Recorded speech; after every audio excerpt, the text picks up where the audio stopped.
हम प्रभु परमेश्वर को धन्यवाद देते हैं आज की सुबह के लिए कि प्रभु ने आज की सुंदर सुबह हमें दी है कि हम परमेश्वर के चरणों में आ जाएं, उसकी महिमा करें, उसके नाम को धन्य कह सकें। मैं आप सभी को धन्यवाद देना चाहूँगा आज की सुबह के लिए कि आप हमारे साथ इस डिवोशन में जुड़े हैं। प्रभु आप सबको बहुत आशीष दे। लिविंग क्रिश्चियन मूवमेंट फेलोशिप की ओर से, इस मिनिस्ट्री की ओर से आप सभी का स्वागत है, वेलकम है। और मेरा विश्वास है कि आप बराबर इस मिनिस्ट्री के द्वारा आशीष को प्राप्त कर रहे हैं। जैसा कि आपको मालूम है कि हम लोग प्रकाशित वाक्य का अध्ययन कर रहे हैं और प्रभु ने इसके द्वारा हमें आशीषित किया है ताकि हम और अधिक गहराई से परमेश्वर के वचन को जाने, भविष्य की उन सारी बातों को जो परमेश्वर के इस वचन में लिखी है उनको जान सके, और न केवल जान सके परंतु उनके लिए दुआ करते जाएं और आगे बढ़ते जाएं। प्रभु को महिमा मिल सके, परमेश्वर का नाम ऊंचा किया जाए। आज के दिन की शुरुआत हम प्रभु के वचन के साथ करना चाहते हैं।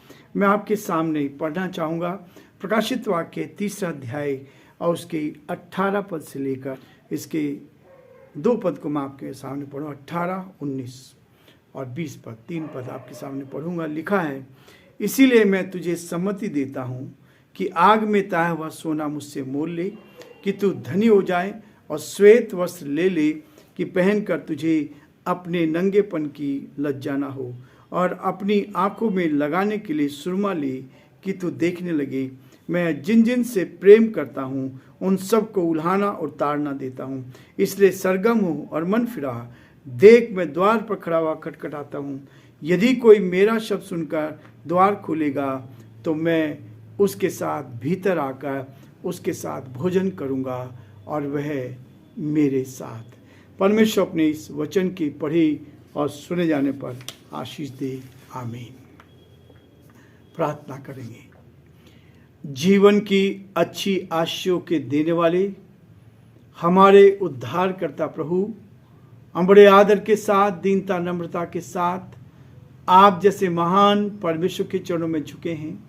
हम आपकी तारीफ करते हैं, हम आपकी प्रशंसा करते हैं, हम आपके नाम को सराहते हैं प्रभु, क्योंकि आप आदर, महिमा और स्तुति के योग्य परमेश्वर हैं। अद्भुत युक्ति करने वाले पराक्रमी परमेश्वर, हम आपकी तारीफ करते हैं, हम धन्यवाद देते हैं, आपकी स्तुति करते हैं हमारे उन सारे भाई बहनों के लिए जो पिता परमेश्वर हमारी सेवकाई में सहयोग कर रहे हैं, जो पिता परमेश्वर हमारे साथ मिलकर प्रभु इस सेवकाई को आगे बढ़ा रहे हैं। उन सब के लिए हम आपको धन्यवाद देते हैं, आपकी स्तुति करते हैं और प्रार्थना करते हैं हर एक को उत्तम आशीष से भरपूर कर हर एक के जीवन को अपने हाथों में मिले, ताकि हर एक के जीवन से आपको महिमा मिल सके। प्रभु जी, हम प्रार्थना विनती करते हैं हमारे देश के लिए, देश पर इस आशीष चाहते हैं, आपके अनुग्रह की दृष्टि चाहते हैं और प्रार्थना करते हैं पिता परमेश्वर आपका दया का हाथ हम सब पर बना रहे, ताकि हम आपके नाम में आगे बढ़ते जाएं और आपकी महिमा कारण बन सके। आने वाली महामारी से आप बचाएं प्रभु जी, शैतान और दुष्ट की सारी चालों से बचाएं, हमारे लोगों को सुरक्षित रखें, आनंदित रखें, खुशहाल रखें, ताकि प्रभु जी हम आप में सुरक्षित रहकर आपकी महिमा कर सके। हमारे देश के राष्ट्रपति के लिए, प्रधानमंत्री के लिए प्रार्थना करते हैं। हमारे प्रदेश के मुख्यमंत्री अशोक गहलोत जी को आपके हाथ में सौंपते हैं, आपका दया का हाथ उन पर बना रहे, हर परेशानी से, कठिनाई से बचाए प्रभु जी, अच्छी बुद्धि दी, अच्छा ज्ञान दिया, इसके लिए धन्यवाद देते हैं। इस प्रदेश का संचालन करने में आपने उनकी मदद की, हम आपको धन्यवाद देते हैं। हम चाहते हैं प्रभु जी आज जो भाई बहन इस डिवोशन में शामिल हो रहे हैं उन सबको आशीष दे प्रभु जी, उनका जीवन आपको भा सके। आज के दिन में उत्तम से उत्तम आशीष दे प्रभु जी, और चमत्कार उनके जीवन में होने दे, सामर्थ के काम होने दे, बीमारी से, परेशानी से, कठिनाई से, दुख और मुसीबत से बचाएं, ताकि हर जन आप में सुरक्षित रहकर आपकी महिमा कर सके। हम बड़े आदर के साथ, दीनता, नम्रता के साथ इस प्रार्थना को अपने प्रभु, अपने उद्धारकर्ता यीशु मसीह के नाम से मांगते हैं, आमीन।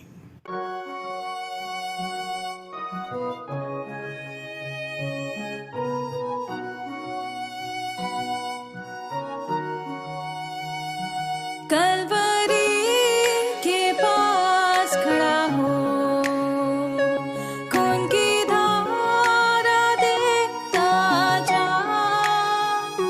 तेरे पापों का यही दाम दिया है मसीह यीशु ने।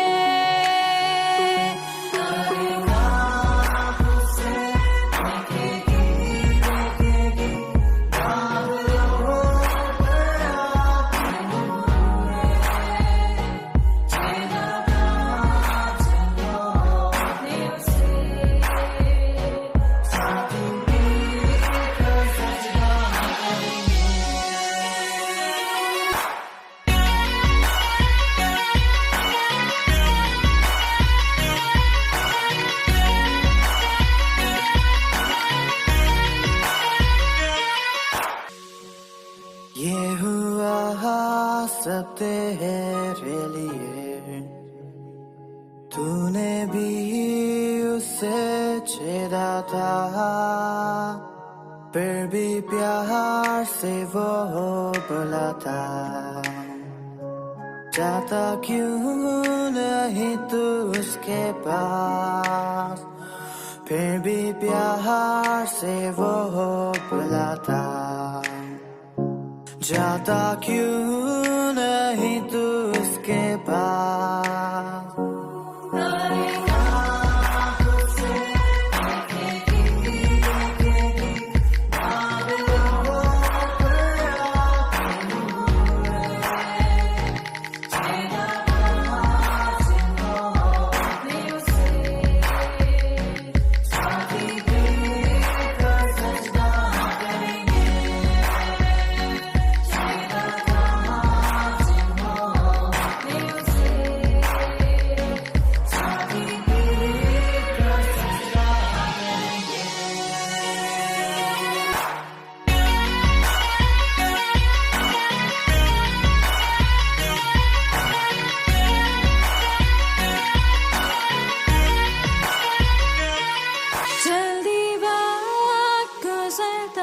चाहता है, रात अंधेरी आती है, तौबा कर दरवाजा होगा बंद, कुछ ना होगा फिर पछताने से, तौबा कर दरवाजा होगा बंद, कुछ ना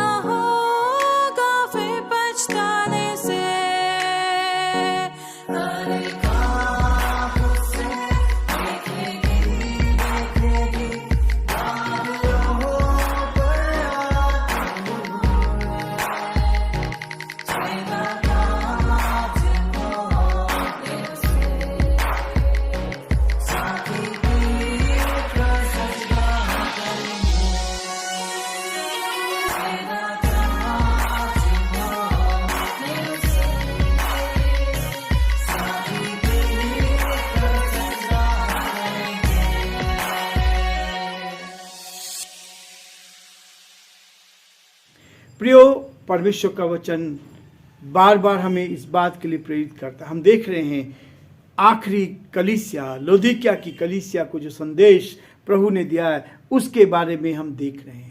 ये भविष्यवाणी की पुस्तक है जिसमें परमेश्वर ने हमें इस बात के लिए दिखाया है कि भविष्य में क्या हो रहा है, इन सातों कलीसियाओं के बारे में, इनकी अच्छाइयाँ क्या है, बुराइयाँ क्या है और उनसे बचने के उपाय क्या हैं, वो सब प्रभु ने यहाँ पर बताए हैं। इसलिए वो कहता 18 पद में, इसलिए मैं तुझे सम्मति देता हूँ, ये उपाय देता है, इस बात को कहता है कि परमेश्वर मुझे और आपको इसलिए आगे लेकर जा रहे हैं, इसलिए आगे लेके जा रहा है ताकि हमें भविष्य की सारी बातों को बताएं, भविष्य में क्या होने वाला है उन सारी बातों का वर्णन यहाँ पर इसमें बताया गया। इसलिए प्रियो, परमेश्वर का ये वचन इस बात को प्रेरित कर रहा है और ये इस बात को कहता है कि मेरा और आपका जीवन कैसा हो, जो कलीसिया रहेगी उन सब के लिए प्रभु क्या कहता है। इसलिए हम सिलसिलेवार देख रहे हैं, हम इसको सिलसिलेवार देख रहे हैं कि एक एक चीज में कैसे है प्रभु क्या कहना चाहता है, प्रभु उस विशिष्ट कलीसिया के द्वारा हमें क्या कहना चाहता है। कोई भी बात उसकी आंखों से छुपी नहीं है। परमेश्वर मुझे और आपको जानता है और वो सारी चीज़ों को जानता है। हर एक विश्वासी, हर एक कलीसिया की दशा को वह जानता है, मुझे और आपको जानता है, हर विश्वासी को जानता है, हर इस पृथ्वी पर रहने वाले व्यक्ति को जानता है। प्रभु जीवित है, ना केवल उस समय के लोगों के लिए जीवित था, परंतु वह जगत के अंत तक जीवित प्रभु है। यही है विशेषता, जिस विशेषता का वर्णन हम कर रहे हैं, जिसका अनुभव हमने किया है, जिसकी सामर्थ्य को हमने पाया है, और वो जीवित है और युगानुयुग तक जीवित रहेगा। उस प्रभु की ओर से सारी बातें लिखी जा रही है। वही प्रभु सब बातें लिखकर मेरे आपके लिए लिख रहा है ताकि हम उसकी महिमा करें। प्रभु आज भी हमारी कलीसिया को देख रहा है, आज की कलीसियाओं को प्रभु देख रहा है। क्या दशा है हमारी कलीसियाओं की, हम किस रूप में हैं, इस कलीसिया में बैठे हुए हर एक व्यक्ति की ओर उसकी दृष्टि है। आज मेरे और आपके ऊपर और पूरी कलीसियाओं के ऊपर उसकी दृष्टि लगी है। उससे कोई बात छिपी हुई नहीं है।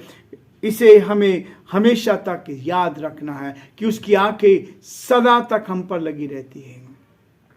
उसकी आंखें सदा तक लगी रहती, वो देखता रहता है। इसलिए प्रभु के हाथ में हमारा जीवन है। जब तक वह रखना चाहता है हमें रहना है, और जब उसको लेगा तब उसको लेना पड़ेगा। वो सार्वभौम परमेश्वर है, वैसा परमेश्वर है जो हमेशा तक रहने वाला परमेश्वर है। वह हमसे कुछ आशा रखता है। प्रियो, मुझसे और आपसे कुछ चाहता है। वो प्रभु चाहता है, क्या चाहता है? कुछ अपेक्षा रखता है। उसे कुछ आशा हमसे, कुछ अपेक्षाएं हैं। वह चाहता है कि हमारा जीवन वचन के अनुसार हो। प्रियो, आज यदि आप इस वचन को पढ़ेंगे, कल मैं एक भाई के बारे में सुन रहा था। एक जवान लड़के का इंटरव्यू लिया जा रहा था। उन्होंने कहा गांधी जी का एक आदर्श में जीवन। गांधी जी को यदि आप पढ़ेंगे तो आप जानेंगे कि गांधी जी का जीवन क्या था। जो गांधी जी जो थे, उनका जीवन ऐसा जो सदा तक जीवित रहने वाला है। उन्होंने हमेशा इस बात को बताया है कि अहिंसा से हमें एक दूसरे को सिखाना है। हिंसा नहीं, अहिंसा से। और क्या कहा उसने? सत्य को जानना है और सत्य को जानकर आगे बढ़ना है। वो जवान की इंटरव्यू में सुन रहा था और उसी चीज को उसने बताया कि यदि आप परमेश्वर का हमारा जीवन वचन के अनुसार हो, ये वचन जो लिखा है, सत्य को, अपने शत्रुओं से प्यार करो, अपने शत्रुओं से प्यार करो। और यही चीज प्रभु मुझे और आपको बताना चाहता है। वो चाहता है कि हमारा जीवन में परमेश्वर के वचन के अनुसार हो। पहले हमने देखा कि आज ये 7 पत्र जो कलीसियाओं के बताए गए हैं, कलीसिया के इतिहास में 7 काल दर्शाते हैं। इन 7 कालों को दर्शाया जाता है और इसी बात को कहता है किसी ना किसी प्रकार से प्रभु कलीसिया के इतिहास को रख रहा है। ये जो कलीसिया का इतिहास है, इस इतिहास को वो मेरे और आपके सामने रख रहा है। हम इस समय अंतिम युग में हैं प्रियो। ये जो समय है, ये अंतिम युग चल रहा है। आज के समय में हम इस अंतिम युग में हैं और प्रभु के द्वारा की गई भविष्यवाणी पूरी हो रही है। जो भविष्यवाणी प्रभु ने की थी, वो सारी भविष्यवाणी आज पूरी होती जा रही है। ये वचन भविष्यवाणियों से भरा हुआ है। इस वचन में जो भविष्यवाणी की गई थी वो पूरी हो रही है। अंत के दिनों में आकर हम पीछे मुड़कर देख रहे हैं। अंत के दिनों में अभी अंत का समय है और फिर भी लोग पीछे मुड़कर क्या कर रहे हैं? देख रहे हैं। पेंतीकुस्त से लेकर आज तक की कलीसिया का इतिहास है, इस बात को कहता है कि कैसे कलीसिया का आंदोलन बढ़ता चला गया और कलीसिया में उतार चढ़ाव आते रहे। कभी आत्म जागृति आई, कभी आत्मिक जीवन गिरता गया, कभी तो ऊंचाई पर कलीसिया गई है और कभी नीचे गिरती चली गई। ये सारी बातें यहाँ हैं।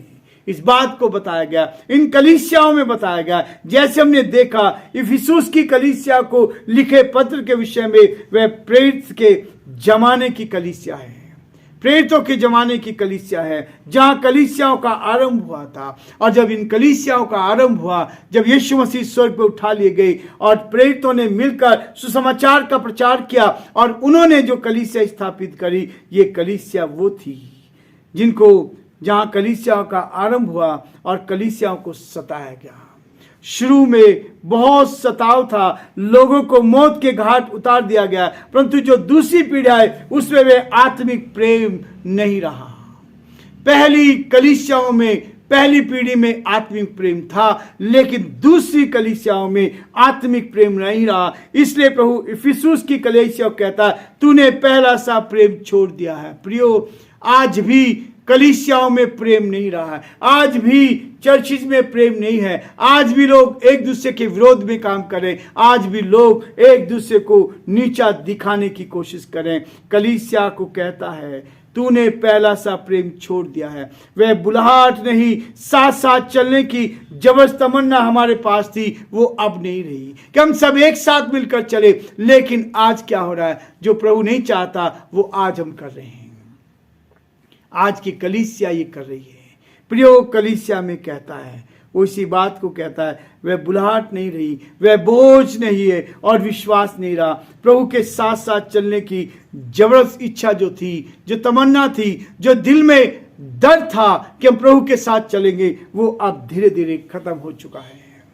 प्रियो, इसलिए प्रभु कहता है, 20 पद में कहता है, मैं द्वार पर खड़ा हुआ खटखटाता हूं। ये उपाय है मेरे आपके लिए। प्रियो, आज जो समस्या है, वो कहता, देख मैं द्वार पर खड़ा हुआ खटखटाता हूं। आज प्रभु कहां है? मेरे और आपके जीवन में कहां है? ये प्रश्न आज मेरे और आपके पास है। बाहर है या अंदर है? प्रभु आपके अंदर आना चाह रहा है, प्रभु आपके बाहर है, अंदर है। प्रभु को कहां होना चाहिए था? प्रियो, ये प्रश्न है जो आज मेरे और आपके लिए है। ये प्रभु कहां होना चाहिए? सारे ग्रंथ कहते हैं परमात्मा हमारे अंदर रहता है। वो कहता, देख मैं तेरे द्वार पर खड़ा हुआ खटखटाता हूं। प्रभु खटखटा रहा है, रोज खटखटा रहा है। आज वो बाहर है, अंदर है। प्रभु को हमारे जीवन में क्या होना चाहिए? इस कलीसिया की दशा यह थी कि प्रभु बाहर था, वह लोग प्रभु का नाम तो ले रहे थे, प्रभु का नाम तो लेते थे, यीशु का जन्मदिन तो मनाते थे, ईस्टर तो मनाते थे, लेकिन भाइयों में प्रेम नहीं है, कलीसियाओं में प्रेम नहीं है, एक दूसरे के विरोध में काम कर रहे हैं। यह स्थिति थी प्रियो, जहां वो कहता है इस कलीसिया की दशा यह थी कि प्रभु बाहर था, वह लोग प्रभु का नाम तो ले रहे थे, उसकी जय जयकार कर रहे थे, परंतु अपने कामों से उसे बाहर रखा हुआ था। हमारा व्यवहार, मैंने लोगों को देखा है, कैसे बदलते हैं लोग, एकदम से बदल जाते हैं। यदि आप उनके गलत कामों में शामिल हो जाएं तो ठीक है, यदि गलत कामों में शामिल ना हो तो लोग बदल जाते हैं, एकदम बदल जाते हैं। प्रियो, यह है दशा आज की कलीसियाओं की। कलीसिया में बड़े बड़े संदेश तो देंगे, बहुत सारी बातें तो करेंगे, लेकिन कड़वाहट इतनी भरी पड़ी है। हमारे अहम को, जैसे बलून होता है, बलून में यदि एक पिन मार दी जाए, हमारे अहम पर एक पिन मार दी जाए तो फूट पड़ते हैं। मैंने देखा लोगों का जो हाथ जोड़ कर आते थे, आज घमंड से चल रहे हैं, आज घमंड से चल रहे। प्रियो, ये है शैतान का काम। शैतान क्या करता है? लोग को घमंड से भर देता है। राजा नबूकदनेस्सर घमंड से भर गया और उससे कहा, हे राजा नबूकदनेस्सर, परमेश्वर ने उसको कहा, हे राजा नबूकदनेस्सर, तू 7 वर्ष तक बैलों के समान घास खाया करेगा। घमंड की दशा होती है। जिन्होंने घमंड किया, परमेश्वर उनको कभी नहीं छोड़ा। घमंडी व्यक्ति से परमेश्वर घृणा करता है, वो दीनों पर दया करता है और उनको शिरोमणि करता है, वो उनको आगे बढ़ाता है। ऐसी कलीसिया की दशा थी। वो जय जयकार तो करते हैं, वो यीशु का नाम तो लेते हैं, लेकिन यीशु को अपने घर से, अपनी कलीसिया से बाहर रखते हैं। इसलिए प्रभु कहता है कि मैं तेरे द्वार पर खड़ा हुआ खटखटाता हूं। आज से प्रकार के अनाचार, व्यभिचार, अनैतिकता के कारण प्रभु बाहर खड़ा हुआ है। हमारे द्वार में अंदर आना चाह रहा है, लेकिन वो बाहर खड़ा हुआ है, जाग रहा है कि उस दशा से फिरो और प्रभु को फिर भीतर आने दो। प्रभु बाहर जरूर है, परंतु फिर भी वह हमारी चिंता करता है, हमारी बढ़ोतरी करना चाहता है, वो हमसे प्यार करना चाहता है। यदि आप द्वार खोलेंगे तो प्रभु आपके साथ भीतर आकर आपका स्वागत करेगा, आपके साथ रहेगा, भोजन करेगा। प्रभु आप सबको बहुत आशीष दे और प्रभु का हाथ आप सब पर बना रहे, ताकि आप प्रभु में आगे बढ़ते जाएं और प्रभु की महिमा कर सकें।